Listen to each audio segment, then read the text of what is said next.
중종실록 1장 개혁의 불씨 조광조. 혁명 세력에 의해 추대된 왕으로 늘 신하들의 눈치를 살펴야 했던 중종에게 마침내 기회가 찾아왔으니 과연 조광조는 잃어버린 왕권을 되찾게 해줄 것인지. 1506년 9월 혁명에 성공한 박원종 일파는 성종의 차남인 징성대군을 왕으로 세웠다. 우리가 연산군을 몰아내고 이 나라를 구했느니라. 당시 중종은 19세의 어린 나이였다. 대군 때는 연산군의 칼날에 죽을까봐 숨죽여 살았건만 얘는 반접 공신들의 들살에 숨죽여 살아야 하는구나. 내 신사가 참으로 처량하지 않은가. 혁명 세력에 의해 추대된 중종의 힘은 미약하였고 조정의 권력은 모두 혁명 공신들이 차지하고 있었다. 전하, 전하께서는 아무 신경 쓸 것이 없사옵니다. 모든 정사는 공신들이 알아서 처리하고 있으니 심려놓으소서. 전하. 그리하시오. 종들만 믿겠소. 난 도대체 무엇인가. 임금의 옷에 용상이 앉아있지만 한날 허수아비가 아닌가. 이대로 지낼 수는 없어. 대책을 세워야 해. 대책을 뭔가 특별한. 어떻게 해서든 왕권을 회복하기로 마음먹었지만 중조는 뾰족한 수를 찾지 못했다. 그런 가운데 몇 년이 흘렀는데 마침내 기회가 왔다. 1등 공신이 내가. 나 박원종이 이렇게. 중종이 왕에 오른 지 4년 만인 1510년에 중종만정을 이끌었던 박원종이 죽은 것이다. 박원종이 죽었다. 바로 이때야. 지금이 아니면 왕을 되찾을 수 없어.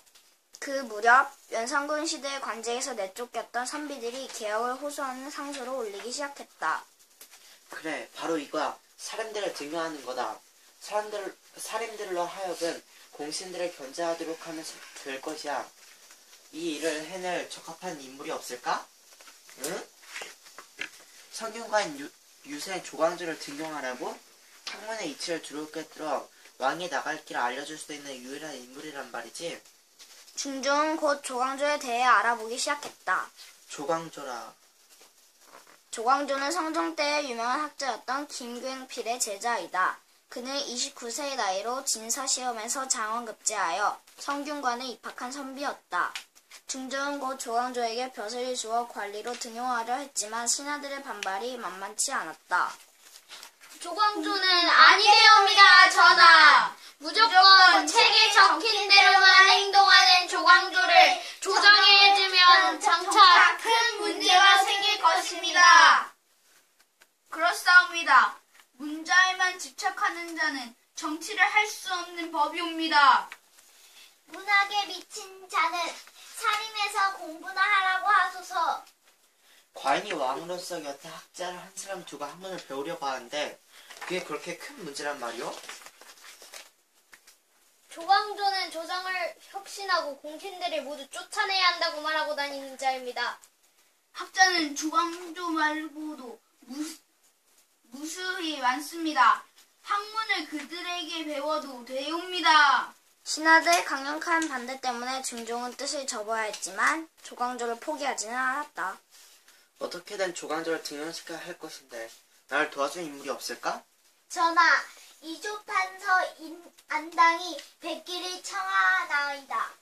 안당이 어서 들라하라.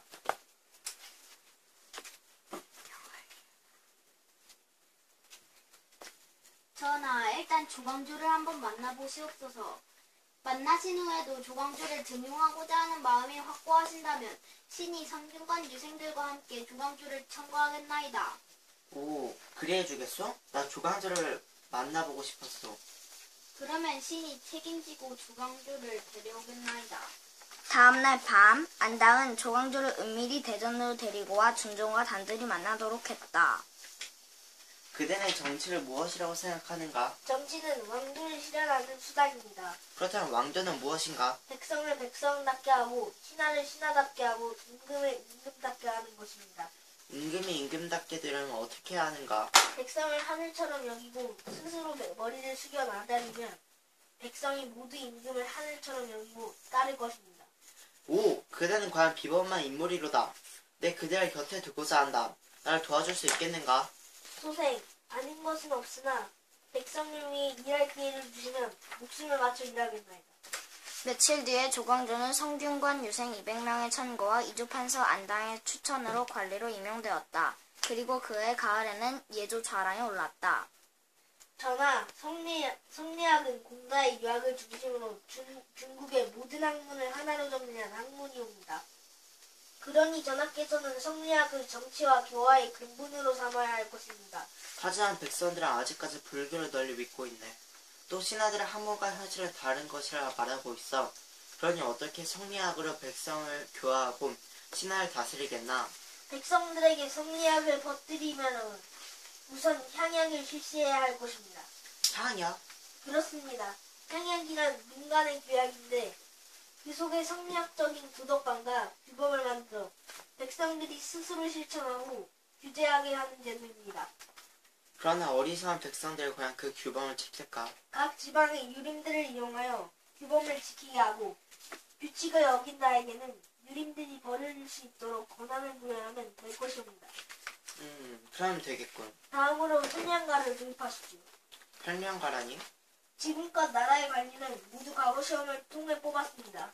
하지만 과거 제도로는 인품과 덕행을 판단할 수 없고 학문의 질도 가늠할 수 없습니다. 그런 면이 있지. 그 때문에 정말 실력 있고 뜻있는 선비들은 관리가 되지 못했고 오직 권력을 탐하는 무리들만 조정에 가득하게 되었습니다. 편량가는 바로 그런 패단을 없앨 수 있는 방법입니다. 그렇다면 인재를 청구하여 관리로 등용하자는 뜻인가? 그러합니다. 각 지방마다 학문이 깊고 인격이 높은 선비를 추천받아 관리로 등용하면 반드시 나라를 위해 크게 쓰일 것입니다.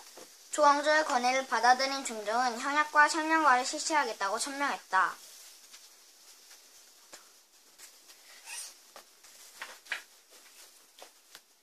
전하, 현량과는 선발 기준이 애매모호하여 부작용이 크게 일어날 것입니다. 불운한 생각을 가진 자들이 조정에 들어와 나라를 혼란스럽게 만들 우려가 있습니다. 조정을 귀양 보내시고 하지만 공신들의 반대는 만만치 않았다. 현량과는 조정과 자신의 세력을 키우기 위해 만든 술책이옵니다. 조광조를 귀양 보내시고 조정을 안정시켜 주소서. 그대들이 무엇이라고 말해도 나 현량가를 실시할 것이다. 현량가를 반대하는 자는 과인의 명령을 어긴 것으로 간주하고 모두 목을 칠 것이다. 그렇게 해서 조광조가 등용된 지 4년 만인 1519년에 현량과가 전격 실시되었다.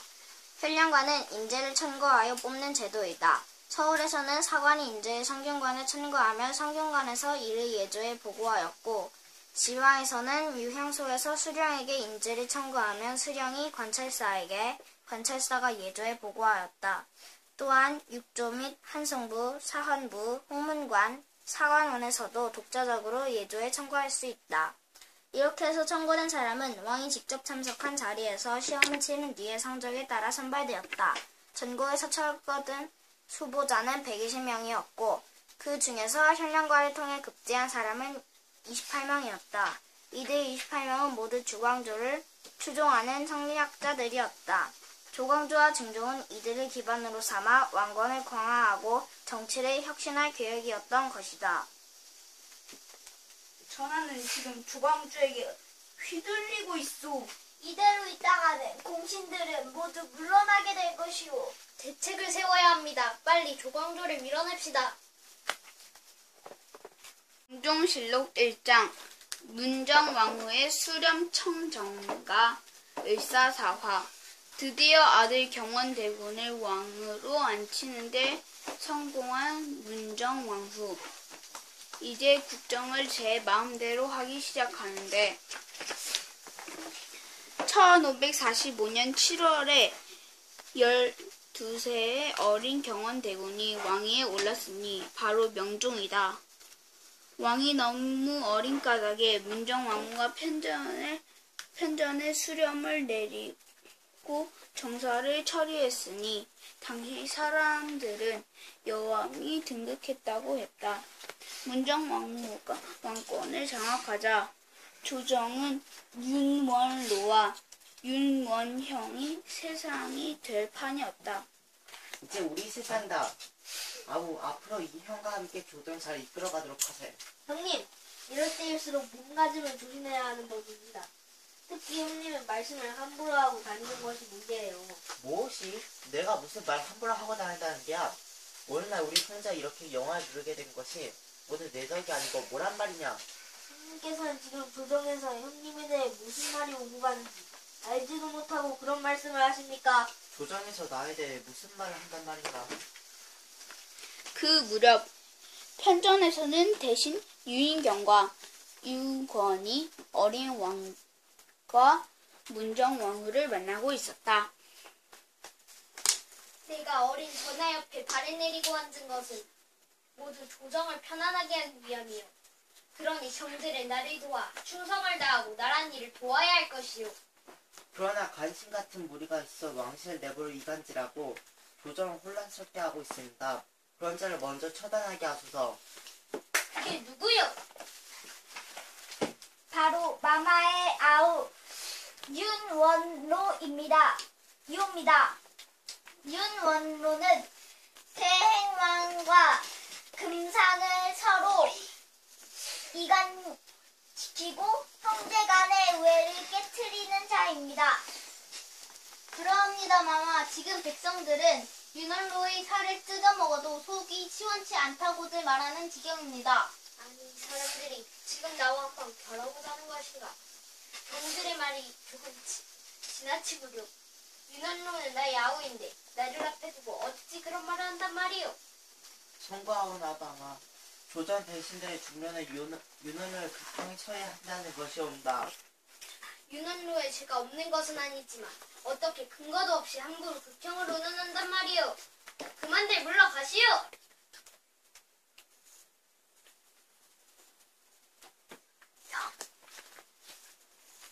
한편 유언로는 조정 대신들이 자신을 죽이려 한다는 소리를 듣고 분을 이기지 못했다. 이 인간들이 세상이 어떻게 돌아가는지 모르는 모양이군. 지금 옥자에 앉아있는 사람 내 조카이고 왕권을 쥐고 있는 사람 내 누나란 말이다. 그 시간 유언형은 문정왕후를 만나고 있었다. 대신들이 원로를 내쫓으려고 저렇게 설치니 어찌하면 좋겠느냐? 대신들뿐만이 아닙니다. 젊은 관료들도 모두 입을 모아 형님을 죽이라고 난리들입니다. 그렇다고 대신들을 모두 죽일 수도 없고. 누님, 그러지 마시고 일단 원로 형님을 유배라도 보내주십시오. 그러지 않으면 사태가 진정되지 않을 것입니다. 꼭 그래야겠느냐? 누님, 원로 형님은 행동을 함부로 하기 때문에 인맥에도 좋지 않을 것이옵니다. 일단 먼 곳으로 보내는 것이 좋을 것입니다. 그래, 알겠다. 일단 유배지로 보내놓고 늙은이들을 손본 뒤에 다시 데려오면 되겠지. 문정왕후는 유언로를 해남으로 귀양 보냈다. 마마 어찌 제게 이렇게 하실 수 있단 말씀입니까? 임금의 외숙이 제가 귀양이라뇨. 두고 보자. 지금은 어쩔 수 없지만 내 반드시 감히 내 동생을 건드려! 누님, 걱정이랑 붙들어 매십시오. 제가 유님과 그 딸거지들 싹 쓸어버리겠습니다. 유언형은 곧 유임을 비롯한 대윤파를 제거할 음모를 꾸몄다. 당시 유언형과 잘 어울리던 인물 중에는 이기, 허자, 임백령 등이 있었다. 이들은 모두 살인의 원한을 갖고 있었다. 고리타분한 선비놈들. 꼴도 보기 싫어. 가장 먼저 처단할 놈은 누구냐? 누님만 처단하면 모두 불비 엮듯이 줄줄이 엮일 수 있다. 내게 아주 좋은 수가 있어. 며칠 뒤 유언형은 직접 언문으로 편지를 썼다. 유임이 죽은 인종의 왕비인 인성왕후에게 보내는 것처럼 꾸민 편지였다. 그리고 그 편지를 슬쩍 대궐에 떨어뜨려 놓았는데 상궁 하나가 그 편지를 발견하여 문정왕후에게 바쳤다. 마마, 괴문서가 떨어져 있사옵니다. 이런 죽일 놈이 있나? 아무리 권력이 잡혔으니 영모를 깨하다니. 편지의 내용은 유임이 성정의 아들 계린군을 왕으로 세우기 위해 인성왕후에게 허락을 요청하는 것이었다. 문정왕후는 이 편지를 비밀로 유임을 죽였고